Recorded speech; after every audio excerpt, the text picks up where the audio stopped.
السلام علیکم دوستو اردو کارنر چینل پر ہم ہندوستان کی پرانی لوک کہانیاں یعنی وہ کہانیاں جو سینکڑوں سالوں سے بڑے بوڑھے اپنی آنے والی نسلوں کو سناتے چلے آئے ہیں۔ تو دادی اماں اور نانی اماں سے یہ پرانی کہانیاں سننے کا اپنا ایک الگ ہی مزہ تھا۔ ایک ناک اور بھائی بہن کا عجیب و غریب قصہ۔ امید ہے یہ کہانی آپ کو پسند آئے گی۔ شکریہ۔ پرانے زمانے کی بات ہے، ہندوستان کی ایک ریاست میں ایک راجا تھا اور اس کی ایک بہت ہی خوبصورت رانی تھی۔ ان دونوں کے 2 بچے تھے، ایک لڑکا اور ایک لڑکی۔ لیکن خدا کا کرنا ایسا ہوا، کچھ عرصے کے بعد رانی بیمار ہوئی اور خدا کے حکم سے اللہ کو پیاری ہو گئی۔ رانی مر گئی، لیکن اپنے پیچھے وہ دونوں بچے چھوڑ گئی، ایک لڑکا اور ایک لڑکی۔ راجا نے سوچا کہ مجھے دونوں بچوں کے لیے ایک نئی ماں لے آنی چاہیے۔ راجا تھا، اسے عورتوں کی کیا ہوئی تھی، لہذا اس نے ایک اور عورت سے پیار چل لیا۔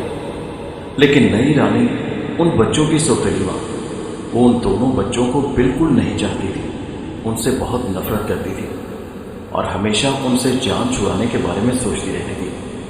وہ اکثر سوچتی کہ کسی نہ کسی طرح ان دونوں بچوں کو مار دیا جائے، ٹھکانے لگا دیا جائے، لیکن اسے موقع نہیں ملتا تھا۔ لیکن ایک دن ایسا ہوا، لڑکی کو پیاس لگی، جیسا کہ بچوں کی قدرتی عادت ہوتی ہے۔ اس نے سوتیلی ماں سے کہا، اماں مجھے پیاس لگ رہی ہے، چھاچھ پلا دو۔ یہ موقع سوتیلی ماں کو بڑا غنیمت لگا۔ اس نے موقع سے فائدہ اٹھاتے ہوئے ایک چھوٹے سا سانپ کا بچہ اس چھاچھ میں ڈالا اور وہی چھاچھ اپنی سوتیلی بیٹی کو پلا دیا۔ سوتیلی ماں سوچتی تھی کہ اس سے یہ لڑکی مر جائے گی، جب سانپ اس کے اندر جائے گا تو لڑکی کی موت ہو جائے گی۔ لیکن نتیجہ الٹا نکلا، لڑکی کی موت نہ ہوئی بلکہ سانپ اس کے پیٹ میں ہی ٹھکانہ بنا کر بیٹھ گیا۔ اس کے پیٹ میں سانپ روز بروز بڑھنے لگا، جس سے لڑکی کا پیٹ پھولنے لگا۔ سوتیلی ماں کو فکر ہونے لگی کہ لڑکی ابھی تک مری کیوں نہیں، میں نے تو خود چھاچھ میں سانپ ڈال کر اسے پلایا ہے اور یہ ابھی تک زندہ ہے، اور روز بروز اس کا پیٹ کیوں بڑھنے لگا۔ ایسی حالت میں اسے ایک شرارت اور سوچی۔ لڑکی اور لڑکے دونوں پر اس نے بدچلنے کا الزام لگا دیا، کیونکہ اسے اپنی پہلی تدبیر ناکام ہوتی دکھائی دینے لگی تھی، کیونکہ سانپ کی وجہ سے لڑکی کی موت تو ہوئی نہیں تھی۔ لہذا سوتیلی ماں نے ان دونوں پر بدچلنے کا الزام لگایا۔ یہی نہیں بلکہ سوتیلی ماں نے اڑوس پڑوس کے لوگوں میں بھی یہ بات مشہور کرنے لگی کہ یہ دونوں بچے بدچلن ہیں۔ اس سے وہ دونوں بھائی بہن بیچارے فکر میں پڑ گئے۔ اتنی عقل تو کام کرتی تھی ہی کہ ہماری ماں ہم پر بے بنیاد الزامات لگا رہی ہے۔ سوچتے سوچتے ایک دن شرم کے مارے انہوں نے گھر چھوڑ دیا۔ وہ گھر سے نکل گئے اور کچھ ہی دیر میں قریبی جنگل میں جا پہنچے۔ بیچارے چلتے چلتے بہت تھک گئے تھے۔ لڑکی کو پیاس بھی لگ رہی تھی۔ اس نے بھائی سے کہا، بھیا مجھے پیاس لگ رہی ہے، پانی تو پلا دو۔ آس پاس کہیں پانی نہ ملتا بھی کہاں، وہ جنگل جو ٹھہرا۔ لڑکے نے ایک درخت پر چڑھ کر چاروں طرف دیکھا کہ کہیں پانی ہے یا نہیں۔ اسے پانی تو نظر نہ آیا، لیکن دور ایک بڑا شہر دکھائی دیا۔ اپنی بہن کو پیاسا دیکھ کر اس کے دل میں فوراً یہ خیال آیا کہ ہم دونوں کو اس شہر میں جانا چاہیے تاکہ میں اپنی بہن کو وہاں پانی پلا سکوں۔ دونوں بھائی بہن وہاں سے شہر پہنچ گئے۔ اس شہر میں ایک بڑھیا رہتی تھی اور قدرتی بات یہ تھی کہ اس کے ہاں کوئی اولاد نہ تھی، لیکن زمین اور جائیداد اس کے پاس بہت تھی، مال مویشی بھی بہت تھے۔ ان کے ساتھ ساتھ بڑھیا نے ایک بندر اور ایک بندریا بھی پال رکھے تھے۔ بندر اور بندریا بڑھیا کی ہر بات سمجھتے۔ بندر ہر روز مال مویشی چراتا تھا اور دودھ دو کر گھر میں رکھتا، کھیتی باڑی وغیرہ باہر کا سارا کام کاج سنبھالتا، اور بندریا دودھ گرم کرتی، دودھ جماتی، چھاچھ بیچتی، گھر کے اندر کا سارا کام سنبھالتی تھی۔ اس لیے وہ بڑھیا اس بندر اور بندریا کو ہی اپنا لڑکا اور لڑکی سمجھتی تھی، اور یہ دونوں اس بڑھیا کے سہارے تھے۔ اتفاق سے وہ دونوں بھائی بہن اس بڑھیا کے گھر پہنچ گئے۔ وہ جنگل میں پھرتے پھرتے بہت تھک گئے تھے اور اپنے لباس سے وہ کسی شاہی گھرانے کے نظر آتے تھے۔ اس بڑھیا نے انہیں دودھ وغیرہ پلا کر انہیں پناہ دی۔ اسے یہ دونوں بہن بھائی بہت اچھے لگے تھے۔ اس دن سے یہ دونوں بھائی بہن بھی اس بڑھیا کا سہارا بن گئے۔ बुढ़िया भी उन्हें अपने लड़की और लड़का मानने लगी। कुछ दिन इसी तरह सुख चैन से गुजर गए। उस बुढ़िया के घर हर रोज 7 सेर दूध होता था और उसे गर्म करना, जमाना वगैरह भारी काम था। उसे बंदरिया संभालती थी। एक दिन दूध गर्म हो रहा था कि अचानक बंदरिया का पांव फिसला और वो उस दूध के कड़ों में जाके वो उसी वक्त बेचारी मर गई। इससे बंदर बेचारे को बड़ा दुख हुआ और जोड़े के बगैर उससे रहा नहीं गया। अकेला रहना बेकार समझकर उस गर्म दूध में पड़कर बंदर भी बंदरिया के पास पहुंच गया। उन दोनों की मौत से बुढ़िया को बहुत दुख हुआ। लड़की और लड़की के सहारे वो जिंदा रह गई, नहीं तो वो भी बेचारी मर जाती। दिन इसी तरह गुजरने लगे। बुढ़िया उनके साथ बहुत मोहब्बत से पेश आई, लेकिन खुदा का करना ये हुआ कि कुछ ही अरसे के बाद बुढ़िया की भी मौत हो गई। उसके मरने के बाद उसके मकान में सिर्फ वो दोनों भाई बहन ही रह गए।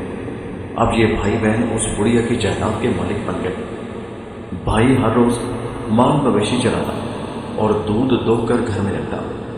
बहन दूध गर्म करती, जमाती, और इसके साथ साथ बहन को एक आदत पड़ गई कि वो दूध गर्म करते करते सो जाती थी। ठीक उसी मौका पर उसके मुंह से वो सांप जो उसके पेट में बढ़ रहा था निकलता और उन 7 बर्तनों का दूध पी जाता और फिर लड़की के पेट में चला जाता। लड़की जब नींद से उठकर देखती तो दूध की एक बूंद भी न मिलती। सारा दूध गायब होता। उसकी हैरानी का ठिकाना न रहता। दूध कहाँ गायब हो गया? उसने जब भाई को ये माजरा बताया तो भाई भी ये जानकर हैरान हुआ कि इतना दूध आखिर कहाँ चला जाता है, कोई चुरा लेता है क्या? लेकिन उनके मकान में तो कोई दाखिल नहीं हो सकता था। आखिर उसे अपनी बहन पर शक हुआ कि कहीं ये तो नहीं पी लेती, लेकिन इस बात पर भी उसे पूरी तरह यकीन नहीं आता था। वो सोचने लगा, भला अकेली लड़की 7 सेर दूध, 7 बर्तनों का दूध किस तरह पी सकती है? खैर कुछ भी हो, उस भाई ने फैसला कर लिया कि इस बात का खोज लगाना ही चाहिए। दूसरे दिन ठीक वक्त पर सुबह सुबह सारी गायों का दूध निकाला गया और 7 बर्तनों में भरकर रख दिया गया। उस दिन भाई गाय चराने नहीं गया। वो दूध के गायब हो जाने का पता लगाना चाहता था कि आखिर इतना दूध कहाँ चला जाता है। वो घर के कोने में छुप कर बैठ गया। आज भी बहन ने 7 बर्तनों का दूध 7 चूल्हों पर चढ़ाया और खुद लेट गई। बस लेटने की देर थी कि उसे नींद आ गई और उसके सोते ही उसके मुंह से भारी सांप निकल आया और 7 बर्तनों का दूध एक ही पल में पी गया। भाई छुपकर ये सारा तमाशा देख रहा था। जो ही वो सांप पलटकर बहन के मुंह की तरफ बढ़ने लगा, भाई ने फौरन तलवार से उस सांप के 3 टुकड़े कर दिए, उसे काट डाला, उसे मार दिया। उन टुकड़ों को उसने शहर के जनूब की जानिब दूर ले जाकर फेंक दिया और पीछे से जब बहन अंगड़ाई लेती हुई जागी तो वो सुस्ती महसूस करने लगी। इतने में भाई आया और बहन से बोला, देखो, अगर तुम्हें शहर के बाहर जाना हो तो शुमाल, मगरिब और मशरिक की तरफ जाना, लेकिन जुनूब की सिमत हरगिज ना जाना। अब बहन के दिल में शक पैदा हुआ कि भाई ने मुझे जुनूब की तरफ जाने से क्यों रोका है। उसके दिल में खुद खुद सी होने लगी। वो ये जानना चाहती थी। इंसानी फितरत है कि उसे जिस काम से रोका जाए इंसान उसी काम की तरफ माइल होता है। अब उसके लिए जुनूब खुद एक सवालिया निशान बन गया था। वो चाहती थी कि वो जुनूब में जाए और देखे कि उसके भाई ने उसे जुनूब में जाने से क्यों रोका है। वो अपनी इस ख्वाहिश को रोक ना सके। एक दिन सुबह ही सुबह वो जुनूब की जानिब चल ही पड़ी। वहां उस सांप के जो 3 टुकड़े फेंके गए थे वो फूलों के 3 पौधे बने हुए थे। उन पर खूबसूरत दिलकश फूल खिले हुए थे। वो लड़की थी, देखते ही उसका दिल ललचा उठा। वो उन फूलों को तोड़ लाई। उन फूलों को खुशी खुशी उसने अपने भाई के कपड़ों में लगा दिया। जो ही कपड़ों में लगाया और कपड़े उसके भाई ने पहने तो उसका भाई 12 सरों वाला नाग बनकर भाग निकला और पास के एक बिल में घुस गया। लड़की अचंभे में आ गई, हैरत ज़दा हो गई कि ये क्या हुआ। वो अकेली रह गई और रोने लगी। इतने में एक राजकुमार वहां से गुजरा। राजकुमार घोड़े पर सवार होकर उसी रास्ते से आ निकला। उसने एक रोती हुई प्यारी लड़की को देखा तो उससे रोने की वजह पूछी। लड़की ने सारा हाल कह सुनाया। सारा हाल सुनकर राजकुमार ने कहा, ऐ लड़की, तुम्हारे भाई को मैं वापस लाऊंगा, लेकिन शर्त यह है कि तुम्हें मेरे साथ शादी करना होगी। बेचारी लड़की मजबूर थी, क्या करती? उसने राजकुमार की शर्त मान ली। राजकुमार ने बहुत से मुल्क के बड़े बड़े सपेरों को बुलाया और फिर वो बिल जिसमें 12 सरों वाला नाग घुसा था उसे खुदवाया। उसमें से हजारों सांप निकले, लेकिन एक के सर पर फूल देखकर राजकुमारी चिल्ला उठी कि यही मेरा भाई है। राजकुमार ने सपेरों के जरिए सांप के सर से फूल निकलवा दिया। जो ही फूल निकला, उसका भाई अपनी असली शक्ल में उसके सामने खड़ा था। बहन से सारा हाल सुनकर भाई बड़ा हैरान हुआ। उसकी हैरानी का कोई ठिकाना न रहा। भाई, बहन और राजकुमार इस अनोखे तिलस्म पर हैरान थे कि आखिर इन बहन भाई के साथ ये क्या वाकयात पेश आए। खैर, उन्हें कोई समझ ना आ सकी। बहन अपने भाई को पाकर बेहद खुश थी। भाई ने खुशी खुशी अपनी बहन का ब्याह उस राजकुमार के साथ बड़ी धूमधाम से कर दिया और फिर वो सुख चैन की जिंदगी बसर करने लगे।